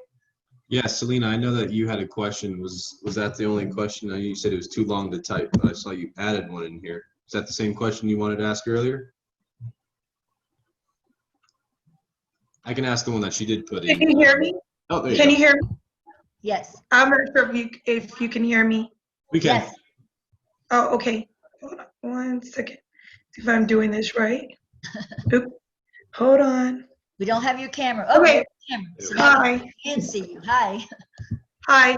Okay, so yeah, I just basically wanted to know what the procedure was going to be if the children are feeling sick or if they may have a fever. And also, how are you going to put in place some sort of like protocol if someone in the household is diagnosed with COVID-19, that they have to inform you so that children has to stay home so they're not, infecting our children or whatever? What is the procedure with that? So great questions. So wait, I'm trying to remember the first one. I know how to answer. Let me answer the second one first, because I know that one really well, and then I'll go back to the first one. So for the second one, yes, if somebody in the home has tested positive with COVID-19, the child, any children in the house, anybody in the house, to be honest with you, would have to be quarantined for 14 days. Or what has to happen is they have to go and take a COVID-19 test. My understanding is that you have to quarantine for 14 days, or you can wait 7 days, go and take a test, and if that test is negative, then you can return 3 days later. So you end up with only the 10 days of quarantine as opposed to the 14 if after 7 days you test negative. They typically tell you that if you've been exposed, to not get tested right away, because you could get tested. They do. Right. So if you get tested, it's negative, and then several days later, you're positive. So we would be asking families, of course, I hope that they would share that information with us if somebody came forward or somebody tested positive, or even if somebody in the household was feeling sick. Typically I'm a little bit crazy as a school administrator. I'm like, you bring your kids to school and I'll tell you if your kid's sick enough to go home. But these times have changed, and I have to trust my parents to, if their child is sick. Most of us know if we've got a kid who wants to stay in bed a little bit longer, or if our child is truly not feeling well. And I'm going to have to trust my parents that they will check their fever and just kind of monitor their overall health and well-being. But that if somebody else has tested positive in the household, that they start that quarantine process. The other process would be if we're at school and a child starts feeling sick, we plan on separating the way our nurse's office is set up, and the kids that are running a fever, that they will be kept totally separate from any kids that are just getting medicine or inhalers or those types of things from the nurse's office. So, and kind of like in the pediatrician's office, the well kids versus the sick kids. So we plan on having those procedures. I have a fully licensed RN that is coming on staff. We've always had that in all of our matters because I believe so much in that. So we will be following those protocols. The minute a child says that they are sick, showing any signs, we will be calling everybody in the universe to come and get this child picked up off of campus. We plan on trying to check their temperature before they come in. But that was my next question. I was wondering if you were planning to put anything in place to check temperatures, because most children are asymptomatic, so they might not even have like a really high temperature and still feel well to be around others. And first of all, they've been locked in this quarantine for away from friends. So I know like my kids are dying. They can't wait to go to school. So they might just say, oh no, I want to go to school. So that's why I was wondering, are you guys going to be checking temperatures? We are, but as you just said, you know, the CDC and even the Southern Nevada Health Department tells us that's not a very good gauge because so many kids are asymptomatic and they don't run a fever. And I'm going to try to put everything in place so that at least parents can feel confident that I'm doing everything I can. We're even looking at some machines that are incredibly expensive, but we think we can get some grants that not only sense temperature on the body itself, but also it sort of disinfectants. It's like a spray. They also have it where it sprays into the classroom. So we're looking into the most up-to-date technology that they're putting out so that at the very least, I'm doing everything I can to keep our kids safe. One other question, as far as protective equipment, will they be required to wear the mask? They will.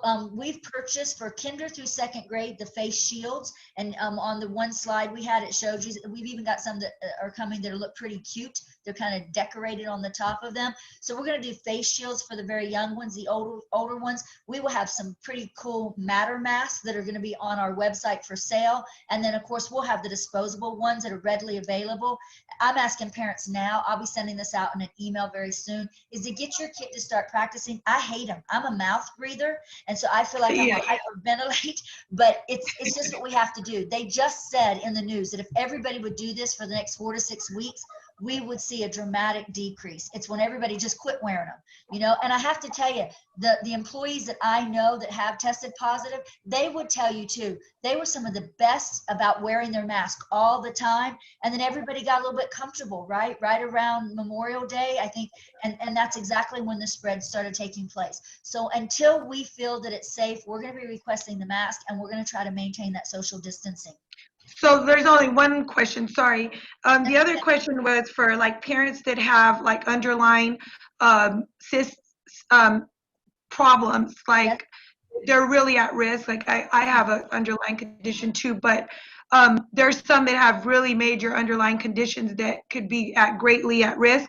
If it comes to a point where my child is saying, oh, so-and-so can't come because she might have it or whatever, we start seeing kids getting pulled out for the 14 days, will we at that point, would I be able to make that decision to just say, you know, I'm just going to homeschool, it's too much of a risk to myself and, you know, my family, and not be held accountable for like the missing absence or something like that? I mean, because, you know, it's like a case-by-case basis. Yes and no. So let me tell you, the only thing you said wrong was homeschool. Yes, you can choose a Cohort D at any time where, Renee, I don't feel like it's safe. I want to keep my child at home, and I'm going to absolutely respect that. But I'm going to want them, unless they're too sick, I'm going to want them to be logging in for what we're calling live remote instruction. I want them to keep pace with their teacher, with their classroom, with what's going on. I don't want you to become a teacher. That happened to way too many people from March until June, right? I want us to we want to make sure that our kids know I'm paying some teachers, and most of them pretty well, right? So I want them to build that relationship with the teacher, even if it's remotely. I mean, look at this setting. It's taught all of us so much, right? Like I feel like I'm getting to know some of my parents. I feel like you guys are getting to know me. So I think we can do this. I really do. I just think everybody's got to be bought into it, and everybody's got to work really hard. I do think there's a lot of people that in March threw up their hands and said, oh my gosh, we can't do this. This is crazy. And so I think we can do this. You know, we all use our cell phones and FaceTime with people all over the country, with our families and our friends. There's no reason why our kids can't learn 21st century skills and be educated this way if it's what's going to keep everybody healthy. So we're going to try this cohort thing where they get to come to school and see their classroom and see their principal and see their, you know, art teacher and music teacher and all those sort of things. But if push comes to shove and they're safer at home, that's what we need to do. And we just need to keep them invested. So yes. Thank you so much. I appreciate it.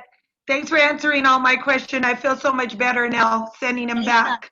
And Selena, my phone number is in the chat. You can text me anytime or you can call me anytime. I usually respond pretty good. I had to apologize to a parent today that I actually went more than 48 hours. So I'm usually pretty good, but you can text me or call me anytime.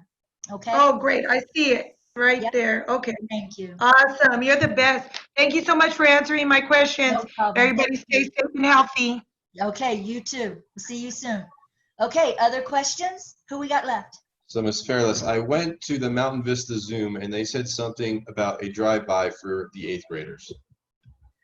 So, wow, I hate the way they put that, like a drive-by, but okay, anyway, yes, we could possibly have some sort of a celebration where they drive through. Nobody's mentioned that to me yet, so hopefully I would be involved in that. I would certainly hope so, but I don't know anything about that yet. We haven't talked about it as an administrative team, so if that's something they're setting up, then yes, I was their principal. My goodness, I'm going to be there. So I'll try to find out more about that. So, other questions? It says 44 new messages. When will you know what time orientation will be? So like, you know, what time will it start? So I want to start around August the 12th. I'm hoping that we have our teachers and all of our technology in to start it then. That's the only thing that would delay us until the 17th. And then it would be the next week.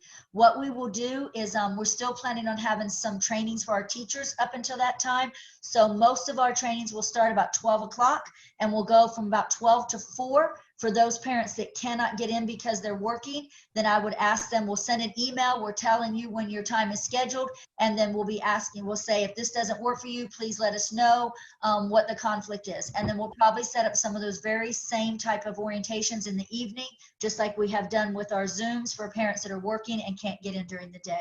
So between the 12th and the 17th is when I anticipate that we'll start to bring families in. Other questions? I see Ms. Kendall Vesneski is on there. And so that's one of our new teachers. So I'm super excited to see her. Boom, hired her yesterday. She's here today. I love it. So very cool. That's a first grade teacher. So there we go, everybody. Okay, who do we have left that has questions? Nobody? We're done? Did we get everything in the chat? Do we still have quite a few people on, or is almost everybody gone? We have 41 participants still on. Oh, okay. So of the 41 that are there, does anybody have a question before we go? I just have a comment. I want to thank you. It'll be your first time my children will be attending your school. They came from another charter and I registered them there, and the chances were slim. All 3 of them got into the same campus, so I'm grateful for that. You sound like a powerhouse of a principal, and I can't wait for them to experience it. I'm just a little torn between keeping them doing Cohort D or sending them to school. I have a kindergartner that's energy, yep. Touchy, just everything. So I'm still up in the air with it. And I want to tell you, I understand that. I have twins that should have graduated this past year, and that was kind of crazy. One of them should have been leaving to go to college, and now it looks like her college is going all online. And I'm sort of grateful that she's not going to be leaving and that I'll know that she's safe. But the same thing that you just said, I'm a little bit torn because, you know, they need the world. They need the world. But I think you just have to do what you feel the most comfortable with. I appreciate what you said. I do think I'm a little bit of a powerhouse. Sometimes it's a lot to deal with. At least my husband would tell you that. But I love what I do. I'm passionate about what I do. I want to make a difference for these kids. but I also want to keep them safe. I'm gonna do everything I can within my power to make sure that we are. Mr. Sandegate was with me today in a meeting where I'm even doing some things where for our cleaning, I'm asking to go month to month with a cleaning crew as opposed to getting a contract, because I have to make sure these people are doing exactly what I want and that they're keeping our families safe. And so, you know, this is what I can tell you. I'm gonna do everything in my power to make sure that kids are social distancing, that they're wearing some personal protection on their face, and that we're keeping our building very, very clean. But at the end of the day, it is a personal choice, because I can't promise anything, right? I can't promise that a teacher or student's not gonna walk through that door on day 3 or 4.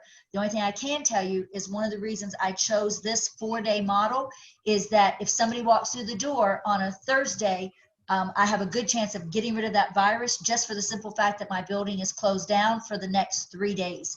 And so I'm gonna do everything I can, and that's all I can tell you. But if you choose Cohort D, you know, just keep them engaged as much as you can with the Zooms. Reach out to us when you need additional help and support, and we'll provide that. Thank you so much. I appreciate it. Absolutely. My phone number's on there. Reach out to me anytime that you need to reach out to me. I might go to the mountains for a few days, so if I don't have cell service, don't think I'm ignoring anybody. Okay, thank you. Thank you. And I am right there with her. This is going to be the first time that my kids attend, but I have a friend who's been going there, who's been going to the Mountain Vista campus since it first opened up, and she's the one that introduced me to you guys, Heather Towner. Oh, Heather yeah. Towner. Yes. Yes. And so my biggest concern is for my pre-K. I don't know how he's going to take to a full week worth of learning online, right. Especially when he's at home with mommy and he can just get up and walk away. It's tough for them. I will tell you, I was probably the most surprised by our pre-K and our kindergartners last year, that once they got into it, our teachers did such a good job of making it engaging and fun and lively. They were afraid to be missing out. I heard of 5-year-olds that were telling their moms to like stop because their teacher was doing something. And so I think you just got to have faith. You know, that the teacher does their job, and if they don't, then you need to reach out to administration. I don't have the pre-K, but I'm sure that's Miss Grana, and so you're going to reach out and let her know that your child's struggling. That doesn't work, you're going to reach out and tell me, because I'm the lead principal, and then we're going to try to look at that and see what more can we do to make that child feel like, yeah, mom is not more fun than what's going on right here. So okay. I totally appreciate that. Thank you so much. No problem. Anybody else? No?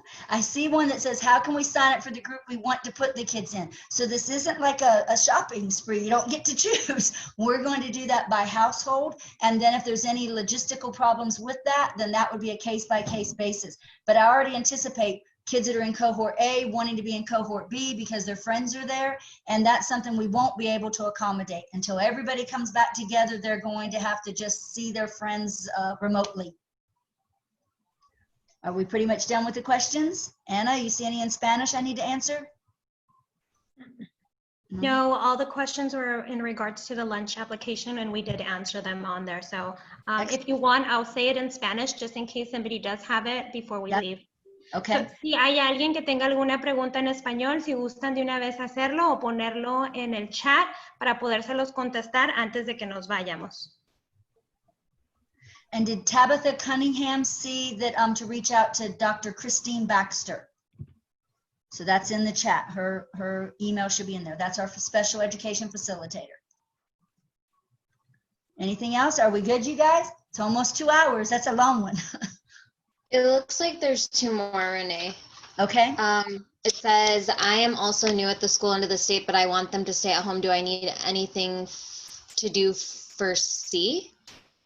So if you want them to stay at home, that's going to be Cohort D, and you just need to email.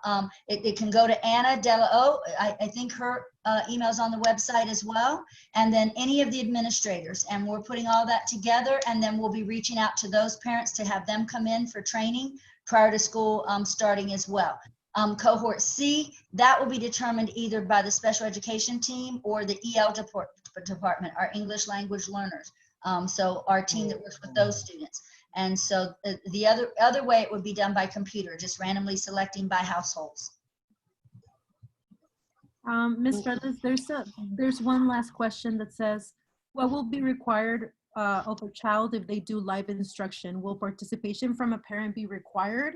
My child will be with a caretaker and they only speak Spanish. No, absolutely not. So the only requirement will be to come in for an orientation so that we can teach the child how to log in and what that platform looks like. After that, this is not homeschooling. This is the teacher still teaching the kids, and no matter where that child's at, they should be able to log in and participate. So do we need to say that in Spanish or no? Was that in English? Yeah, that was in English. Okay, good. Thank you, Lydia. Anything else? I'm hesitant to hang up in case there's people on there that still have a question. Okay, so I have one in Spanish. He's talking about how can she select the cohort? So do you want me to answer that in Spanish? Please, please. Ok, para Ángela, estoy viendo aquí su pregunta donde dice cómo va a escoger si se pueden quedar en casa o tomar las clases en la escuela. Entonces tenemos los cohortes, hay el A, B, C y D. A y B va a estar alternándose una semana y una semana, van a asistir a la escuela de lunes a jueves y el viernes todos los niños se conectan virtualmente. Para quedarse en casa es el cohorte D y para hacer eso me tiene que mandar un correo electrónico a mí. Ahorita voy a poner mi correo electrónico de nuevo. Me manda un correo electrónico con el nombre de los niños, la fecha de nacimiento y el grado al que van a asistir. ¿Ok? And I love hearing you speak Spanish. Thank you. Angela, did you have a question? Lit up for a second. I feel like it's like one of those Jeopardy shows. Yes. Ok, soy Ángela. Ok, muchas gracias. Lo que pasa es que como entré tarde a la escuela, a la reunión, no sé si ya habían informado de eso. Porque todavía estoy en incertidumbre si las envío a la escuela o se quedan en casa. Estoy un poco temor.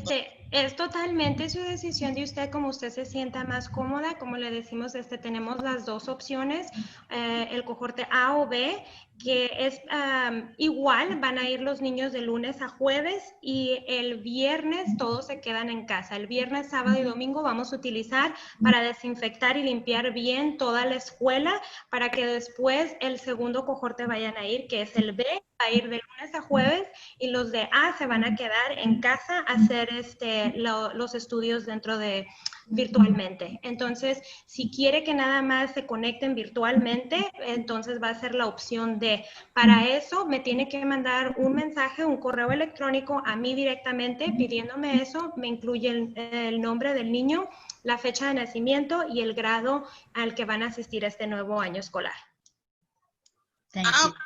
Está bien. Lo checo aquí con mi esposo y yo le mando el correo mañana. Claro que sí, cualquier preguntita ya saben, me puede mandar un mensajito a mí. También voy a incluir mi número de teléfono y me puede mandar un mensaje de texto o hacerme una llamada telefónica para cualquier cosa. Ok, sí, muchísimas gracias. Es que es la primera vez que van a ir a esa escuela en grado 2 y grado 4. Entonces, por eso. Perfecto, bienvenida. Muchísimas gracias. Gracias por la información. Sí, de nada. Thank you. Thank you. Anything else? Hello? Yes. Yes, hi. So I have a quick question. I'm not sure if it was discussed already, but if we do decide, to have them go in person, whether it's A or B, and then, once school starts and then we decide that maybe that's not the route we want to take any further, would we have the option to then select C, or once we make a decision now or ahead of time, that's pretty much permanent? No, not at all. And it would be D. D is the one where the child is going to stay at home. C is if they have an IEP. So it would be D. You can switch at any time to D. So we can send out the information for A and B, and it can be the night before, and then you're incredibly nervous and just don't feel comfortable. And then you're going to text me and you're going to send out an email and say, please don't mark my child absent. I promise we're going to be Zooming tomorrow. And so it's not going to be a problem. I'm a parent first. I'm a mom. I get it. So we're all going to work together through this. And so, yes, you can switch to D at any time. I just need to make sure parents know that the minute all this disappears, we'll lose our opportunity to provide live, remote, or distance education because we're not a homeschool or virtual school. This is only because of the pandemic that the governor has given us authority to do that. So that's the only thing I want parents to be aware of, is that as soon as the guidelines are lifted, whenever they are, then we'll lose that right to provide that type of instruction. Okay, understood. Thank you. Thank you. No, thank you so much. Anybody else? We did it. We're done.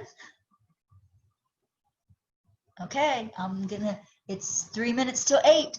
So I'm gonna give them a couple more minutes, and then it's a 2-hour marathon, but we did it.